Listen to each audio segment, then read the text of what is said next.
ఈరోజు నేను మా బాబు కోసం 2 లడ్డూస్ చేసుకున్నాను. ఒకటేమో మఖానా లడ్డు, ఇంకోటేమో సున్నుండ అంటారు కదా, ఉడిపప్పుతో చేస్తారు. నేను పొట్టుపప్పుతో చేశాను.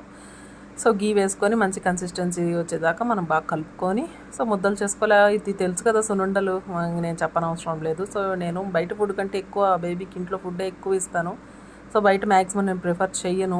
సో ఇట్లా డ్రై ఫ్రూట్స్ లడ్డు, ఇంకోటి రాగి బిస్కెట్లు అన్నీ నేను ఏదో ఒకటి చేస్తూనే ఉంటాను బేబీస్కి. ఎక్కువ నేను ఫ్రూట్స్ ఎక్కువ పెడతాను. సో ఇట్లా మంచిగా ఉండలు చేసేసుకొని రోజుకి రోజుకో సగమైన ఇస్తే బేబీస్కి మంచి డైట్ ఇది. వాళ్ళు మంచి స్ట్రాంగ్గా ఉంటారు. ఇంకోటి అంటే మఖానా, ఇందులో ఏమో ఇలాచీ వేసుకొని సో కావాలి అనుకుంటే సో ఇది నేను పట్టిక బెల్లం వేసుకున్నాను, వేడి తగ్గిద్దని పిల్లలకి. సో బెల్లం కంటే పట్టిక బెల్లం వేస్తే బెటర్ అనిపించింది. సో పట్టిక బెల్లం వేసేసుకొని ఇట్లా మంచి థిక్ కన్సిస్టెన్సీతో నేను కలుపుకున్నాను. సో ఇందులో కొబ్బరి కూడా వేసుకోవాలి, లేదా నువ్వులు కూడా వేసుకోవచ్చు. అది మీ